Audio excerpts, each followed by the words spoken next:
Hello friends, good morning everyone, welcome back to my channel fusion of love থেকে আমি রায়া। আশা করি তোমরা সবাই ভালো আছো। তোমাদের ভালোবাসা, আশীর্বাদ আর ভগবানের আশীর্বাদ মাথায় নিয়ে আমি তো বিন্দাস আছি। এখন প্রায় অলমোস্ট 7:30 মতন বাজে। আমি আর রুডি দুজনে মিলে এসেছি আজকে পাপানের জন্য চারাপোনা মাছ কিনবো তাই বলে। এখন তো আমরা চেষ্টা করি রোজই কোনো না কোনো নতুন মাছ পাপানকে দিতে, কিন্তু রোজ যেই মাছই আসুক না কেন সেটাকে একদমই তাজা মাছ হওয়া চাই। বাজারে এসে অনেকগুলো দোকান ঘুরে অনেক দোকান খুঁজে তারপরে এই দোকানের খোঁজ পেলাম। আজ এসেছি মিনি বাজারে মাছ নিতে, তবে এখানকার পুরো বাজারটা আজ তোমাদের হয়তো ঘুরে দেখাতে পারবো না। আজ পাপানের জন্য শুধু মাছ নিতে হবে। আমাদের মাছটা অলরেডি ফ্রিজে আছে, আর পাপানের জন্য যখন আমরা মাছ কিনি ওই 100 গ্রামের ওপরেই একটু মাছটা ওজন করে কিনি। তারপরে পাকনা টাকনা কাটিয়ে নাড়ি বুড়ি কাটিয়ে তারপরে আবার ওয়েট করিনি সেটা কোথায় গিয়ে দাঁড়িয়েছে। যেহেতু পাপানকে মাছ, ডিম, দুধ এগুলো একটু মেনটেন করে আর পরিমাণ বুঝে খাওয়ানোর কথা বলে দিয়েছে, মানে ওয়েটটা ওরা অলরেডি ওখান থেকে মেনশন করেই দিয়েছে। সেই জন্য বাজার থেকে পাপানের জন্য স্পেশালি যে মাছটা নেওয়া হয় সেটা একবারে কাটার পরও ওয়েট করেই নেওয়া হয়, যেন বাড়ি গিয়ে আর কোনো প্রবলেম বা কনফিউশনে না পড়তে হয় যে কতটা দিতে হবে কতটা দেবো না সেসব নিয়ে। মাছ তো নেওয়া কমপ্লিট হয়ে গেছে, এবার সবজি বাজারের পালা। আজকে অনেক কিছু সবজি নিতে হবে জানো তো, কারণ কালকে তো দেখলেই খুব অল্প স্বল্প কিছু সবজি বাজার করে নিয়ে গেছিলাম। আর যেহেতু এখন রোজই বাজারে আসছি তাই সবজিটাই বা কেন তাজা খাবো না, রোজের সবজিটা রোজ কিনে নিলেই ফ্রিজে আর জমে থাকে না কোনো কিছুই। আজকে একটু লাউ আর চাল কুমড়ো দুটোই নেবো ঠিক করেছি, বাড়িতে কোনোটাই নেই। আর এদিকে একটু গাজর নেবো, তাই রুডি বেছে বেছে গাজরগুলো দিচ্ছে। এরকম ভাবে রুডিকে কখনো তোমরা দেখোনি, কারণ অন্য অবস্থায় ঘোরা ফেরা সবকিছু তো দেখেছো, এই বাজার হাতে সবজি বেছে বেছে কেনা সেটা হয়তো আজকে ফার্স্ট টাইম। আর সত্যি বলতে মাছ কিংবা সবজি এত ভালো ফ্রেশ বুঝে বুঝে আনতে পারে, কোনো সবজি একটুকুনিও বুড়ো হয় না, বীজ তো বেরোই না, এত ভালো সবজি আর মাছ কিনতে পারে ও। আমি তো সবসময় ওকে বলতাম বাজার পারে না, এই পারে না সেই পারে না, কিন্তু সবকিছু সময়ের সাথে সাথে যেন প্রমাণ করে দেয় আমি সব করতে পারি। পাপান যেমন ঠিক গুছিয়ে সাজিয়ে একদম ফ্রেশ জিনিসটা আনে, রুডিও একদম সেম ক্যাটাগরির হয়েছে। চলো মোটামুটি সব কমপ্লিট, এবার বাড়ির দিকে রওনা দিই। কোন এইখানে দেখতে পাচ্ছি। এই বাবা, এই কি মাছ? বাটা না গালের মধ্যে আঁশ লাগিয়ে ফেলেছিস? গালের মধ্যে বেশি বাজার করতে শিখে গেলে এটাই খারাপ।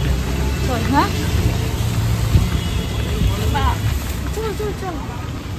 এই এত বাজার নিয়ে এবার বাড়ির দিকে রওনা দিয়েছি। রুডির হাতে রয়েছে মাছ আর আমার হাতে রয়েছে সবজি। তবে আমরা যে শুধু দিনের বেলায় বাজার করি এমনটা নয়, রাত্রেবেলাও কিন্তু আমরা বাজার করতে বেরোই। প্রথম তো রুডি সকালবেলা বেরিয়ে শুধু মাছ নিয়েই চলে আসতো, আর আমরা বেরিয়ে রাত্রেবেলা সবজি বাজারটা করতাম। কিন্তু আমি বললাম সকালে যখন তুই বাজার করতে বেরোচ্ছিসই তখন সকালবেলাতেই একদম ফ্রেশ সবজিগুলো কিনে নিয়ে আয়, তাহলে একটু দামটাও কম পড়ে, কারণ রাতে যখন সবজি বিক্রি হয় তখন একটু দামটা তো বেশি থাকে, এটা তো নর্মাল।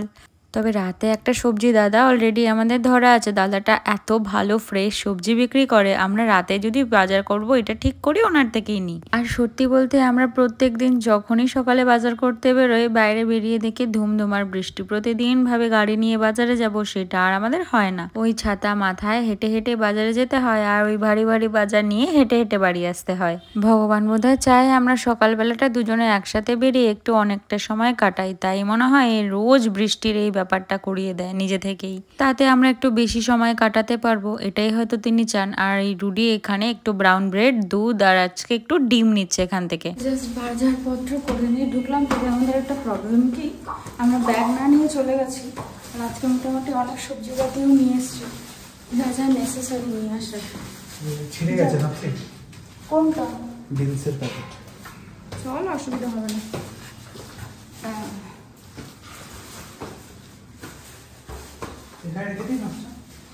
হ্যাঁ রাখ।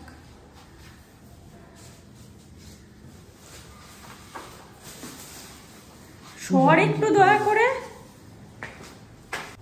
তোমাদেরকে কিচেনে আবার নিয়ে চলে আসলাম, তবে আজকে কিচেনে অস্বস্তিটা একটু কম। আজকে বাইরে এত সুন্দর হাওয়া দিচ্ছে আর বৃষ্টি পড়ছে, সেটা দেখলেই সকালবেলা বৃষ্টির মধ্যেই দুজনে বাজারে গেছে। অ্যাকচুয়ালি আমি বলেছিলাম রুডিকে আমি বাজারে যাব না, কিন্তু ওই যে একটা লেজ দরকার, ও একা একা যাবে না, তা মামাম বলে ও তো ঘরে করছে, তুই বাইরে কর না, ওকে সঙ্গে করে নিয়ে যেতেই হবে।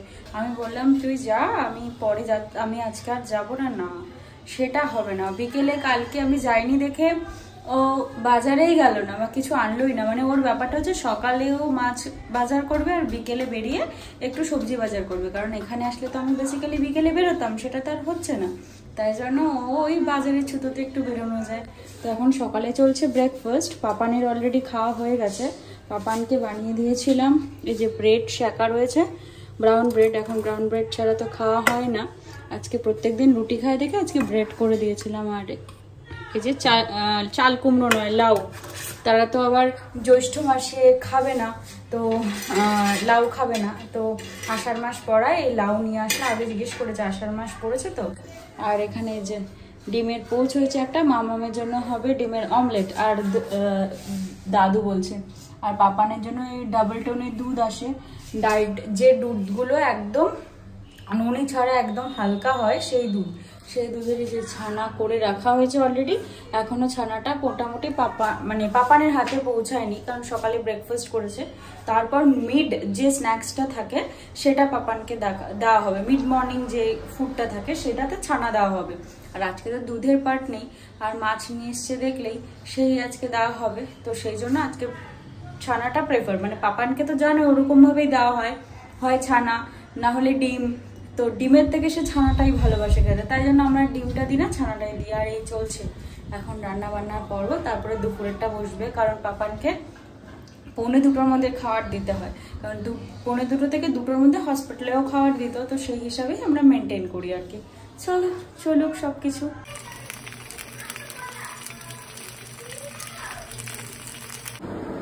ওট মাঝখানে পাবি না, তুই সাইডে পাবি।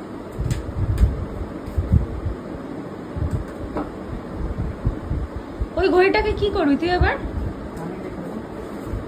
দেখি ঘড়িটা ব্যাটারি হলে চলে না, চলে না, ঘড়িটা নষ্ট হয়ে গেছে, দেখি দে।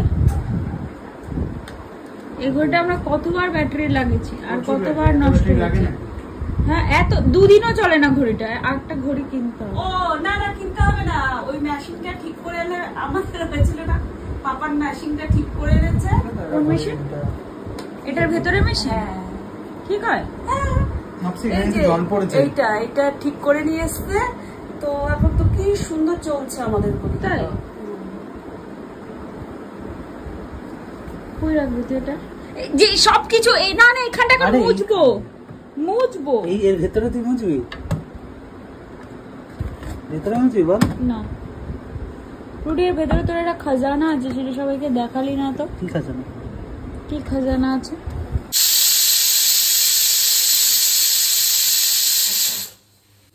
এই যে এখানে হচ্ছে চিকেন, আজকে চিকেন স্টু বানাবো ঠিক করেছি, আর এখানে ভাত, আর মোটামুটি যা যা সবজি রান্না টান্না সেটা কমপ্লিট হয়ে গেছে। পাপানের মাছের ঝোল বানানো হয়েছে, কাঁকরোল, পটল, বিনস, বরবটি, ঝিঙে সবকিছু তরকারি দিয়ে একটা তাজা মাছের ঝোল, দেখলেই তো মাছ নিয়ে এসছি। আর সকালবেলা লাউর ঘন্ট করা হয়েছিল, সেটা তো দেখলেই। আর উচ্ছে ভাজা করেছিলাম, আমি যেমন উচ্ছে ভাজা করি তেল ছাড়া একটু করকরে, সেটাই করেছি, বাবার যেটা ভালো খেয়েছে। যাই হোক, এই হচ্ছে আজকে আমাদের রান্নার। ভাত তো হয়ে রয়েছে, এটার জন্য একটু ব্যাপারে ছিলাম, কারণ মাম্মাম এত দিনে প্রেসার কুকার ইউজ করেনি, এত দিনে মাম্মাম বলে প্রেসার কুকারে রান্না করতে নাকি মাম্মামের ভালো লাগে না। তো যাই হোক আজকে, আর বিকেলে যে ডালিয়াটা রান্না করি পাপানের জন্য, সেটাতে না প্রচুর টাইম লেগে যায়, কারণ ডালিয়াটা তো ফুটতে সময় লাগে, তাই জন্য আজকে এটা নামানো হলো। এটা পূজা গিফট পেয়েছিল পূজার একটা ওকেশনে, তো পূজার থেকে পাপান বলেছে, পূজা ইনসেন্স ডিমো, তো পাপান বলেছে এটা যদি না দেওয়া হয় তাহলে আমি কিছুই নেবো না। তো যাই হোক এটা নেওয়া হয়েছে। আর সব থেকে বড় কথা কালারটা আবার, আর রেড কালারটা আমার বরাবরই পছন্দের, খুব একটা কালার, তা রেড কালারটা না বেশ ভালো লাগছে। আর নতুন প্রেসার কুকারে নতুন চিকেন স্টু, মানে নতুন চিকেন স্টু না, চিকেন স্টু, তো ভাবলাম সবসময় তো কষা চিকেন রান্নাই করি, আজকে স্টুটাই রান্না করি। সব যখন লাইটই হচ্ছে, এটাও লাইট হোক, খেতে ভালোই লাগবে। তো আমি আজকে বিকেলে যাবো একটু সাউন্ডসে, একটু থ্রেডিং করাবো, ভাবছি চুলটাও একটু কেটে আসবো, এত চুল উঠছে। রুটিকে জিজ্ঞেস করলাম, বললো একটু ট্রিম করে আসিস, ঠিক আছে কোনো সমস্যা নেই। আগে ছোটবেলায় বাবাকে যখন বলতাম চুল কাটার কথা, বাবা বলতো ঠিক এইটুখানি দেখিয়ে দিত। আর আমি কখনো ছোটবেলায় না স্যালুন থেকে চুল কাটেনি, কেটেছি ওই নর্মাল যে হয় না, যে মানে কি বলবো, ওই যে স্যালুন থেকে কেটেছি। স্যালন বলতে যে এখনকার স্যালন সেরকম স্যালন না, যে ছেলেদের স্যালন হয়। বাবার দোকানের পাশে একটা কাকু ছিল, খুব সুন্দর চুল কাটে, তার কাছ থেকে একটুখানি চুল কেটে আসতাম। আগের চুলটা যদি তোমাদের দেখাতে পারতাম গো, ওটা খুব মিস করি। তো রুডিও এখন সেই ব্যাপারটাতেই ঘুরে এসছে, বললাম একটু চুলটা কেটে আসে, কারণ এত গরমে আর এত চুল উঠছে, নিচটা একটু ফেটেও গেছে, আগাটা একটু ট্রিম করে আসলে ভালোই হয়। রুডি দেখাচ্ছে ঠিক এইটুখানি। আমি তুই তো আর বুঝবি না কতটুকু কেটেছি বা কিছু, বলছে আমি যাওয়ার আগে মাপ দিয়ে নেবো। ভাবো কি চিন্তা ভাবনা। তো চলো স্নান করতে যাই, এটা একটু দমে থাক, এসে তারপর খেতে বসবো।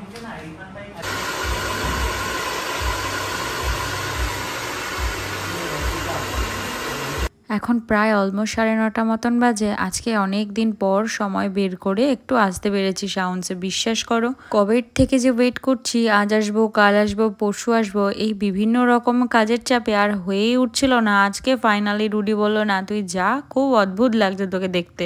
ওইদিকে সবটা গুছিয়ে যদিও বা এসেছি, আর আমার তো আজকে ছোট্ট ননদিনী পঙ্কুর বার্থডে, আমাকে তো বেরোতেই হতো, তাই এক কাজে দুটো সেরে ফেলবো একবারে, সেটাই চিন্তা ভাবনা নিয়েছিলাম। আজ এখানে আমার সাথে রুডি আসেনি, রুডি বাড়িতে অফিস করছে, আর ও যখন বেরোবে তখন পঙ্কুদের বাড়ি থেকে আমাকে নিয়ে তারপর একবারে বাড়ি ঢুকবে। তাই আজকে আমার এই যাত্রাতে আমার সঙ্গী হিসাবে এসেছে আমার আরেক রায়বাগিনী ননদিনী, তোমরা তো তাকে চেনোই। তবে ফাইনালি 1 বছর পর আমি আমার চুলটাকে আবার একটু ট্রিম করতে পারলাম, যদিও বা তার জন্য রুডির পারমিশন নিতে হয়েছে, সেটা তো তোমরা জানোই। আসলে চুলটা এত পরিমাণ আমার উঠছে, একদম ডিপ্রেশনে চলে যাওয়ার মতন অবস্থা, তাই রুডিকে বলেই বসলাম চুলটা একটু কাটতেই হবে। আগের বছরও এরকম সিচুয়েশনে আমি চুলটা এখান থেকে কেটেই গেছিলাম। এটা বলবো না যে চুল কাটার পর আমার চুল ওটা ঠিক হয়ে যায় বা সমস্ত কমপ্লিকেশন দূর হয়ে যায়, কিন্তু যখন অতিরিক্ত পরিমাণে এই সময় চুল ওঠা শুরু করে আমি চুলটা একটু কেটে নিই। তবে এবার ভেবেছিলাম এখন আর চুলটা কাটবো না, নেক্সট ইয়ারে একবারে চুলের একটু ট্রিটমেন্ট করাবো, কিন্তু ওই যে সেটা আর সহ্য হলো না, কাটতেই হলো। আমি খুব একটা ভুলভাল কাটিং একদম চুলে পছন্দ করি না, সামনেটা একটু হালকা করে লেয়ার করি আর পেছনটা ভি, যেমন শেপ থাকে তেমনই। ব্যাস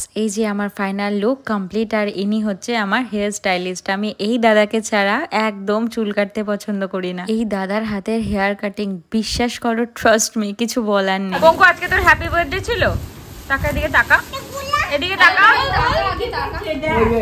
কি বলছে, এদিকে টাকা, আমার দিকে টাকা। আজকে তোর হ্যাপি বার্থডে ছিল, খুব সুন্দর প্যাকিং। তাই সত্যি? এখন গিফট খুলতে বসেছে। জল জামা সময় দেখলাম মলে থেকে কে দিয়ে দিল সেইটা নেই কি না এই ভিডিও করে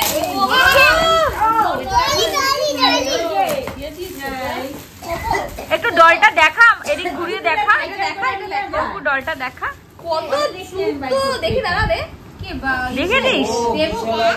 শোন শোন আমার কথা তো গিফট দিয়েছে এটাই কিছু জিনিস ওই পুতুলটাকে পরাবো দেবু এই যে দেবু দেবু দেবু এসে কখন কি? হ্যাঁ দেখে তুই বলতে দিতে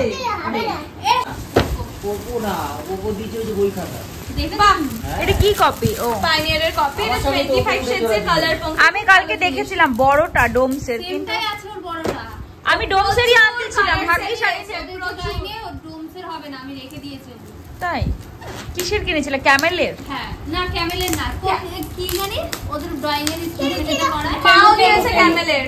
হ্যাঁ পোলো পোলোটা কি কেন বলো তো একটু, বড় দুটো রয়েছে পোলোটা কেন বলো তো একটু অয়েল পেস্টিং হয় তো পোলোটা, সেই জন্য পোলোটা ইউজ করে। ক্যামেলটা একটু ড্রাই হয়। দাঁড়া দাঁড়া এক সেকেন্ড দেখতে দে, ওরে স্কেচ পেন। হ্যাঁ কি সুন্দর না এটা, এটা দরকার ছিল খুব কাজের জিনিস, তোর থেকে নিয়ে আস প্রজেক্টে খুব কাজে লাগবে তোমার। ও শেষ করে দেবে। এই যে এইগুলোর বক্স দুটো খারাপ হয়।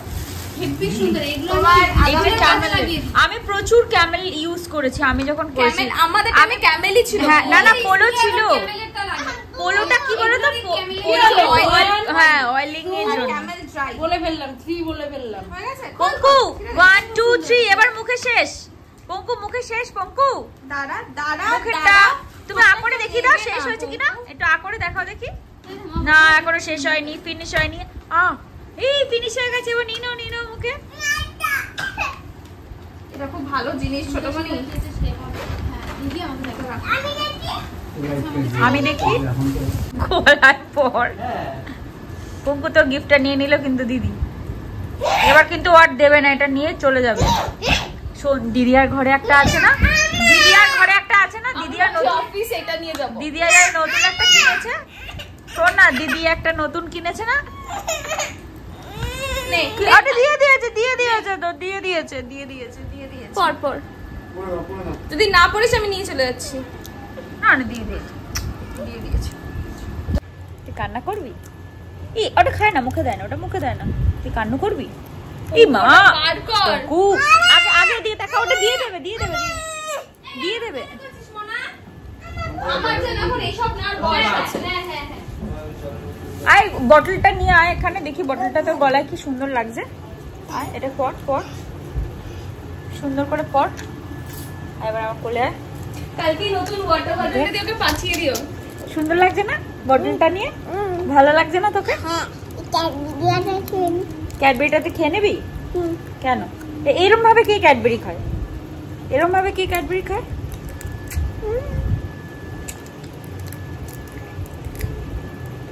মা, এটার মধ্যে অনেক জামস আছে।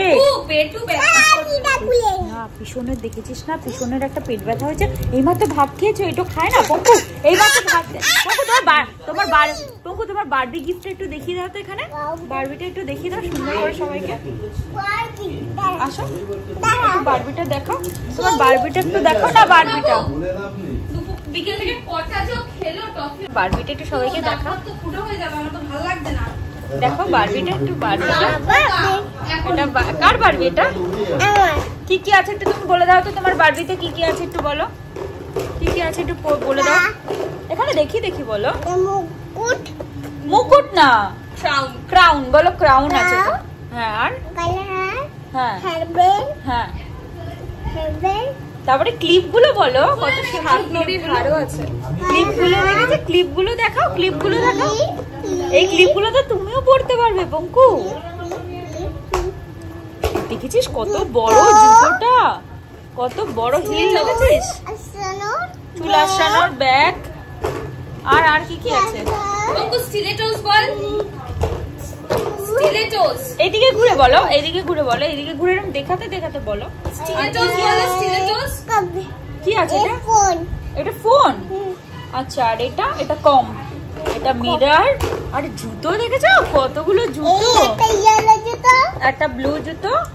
চলো আজকের মতন সমস্ত কমপ্লিট। এবার বাড়ি যাওয়ার পালা। রুডির সাথেই বাড়ি যাচ্ছি, ও নিতে এসেছে। তবে আজকে এখান থেকে ভিডিওটা শেষ করছি। কাল আবার নতুন ভিডিওতে তোমাদের সাথে দেখা হবে। ততক্ষণ তোমরা ভালো থেকো, সুস্থ থেকো, সাবধানে থেকো। আর পুরো ভিডিও ভালো লাগলে একটা লাইক করে দিও, কমেন্ট করে জানিও কেমন লাগলো। সাপোর্ট করে সাবস্ক্রাইব করে পাশে থাকার কথা ভুলো না কিন্তু। আজকের মতো বাই বাই।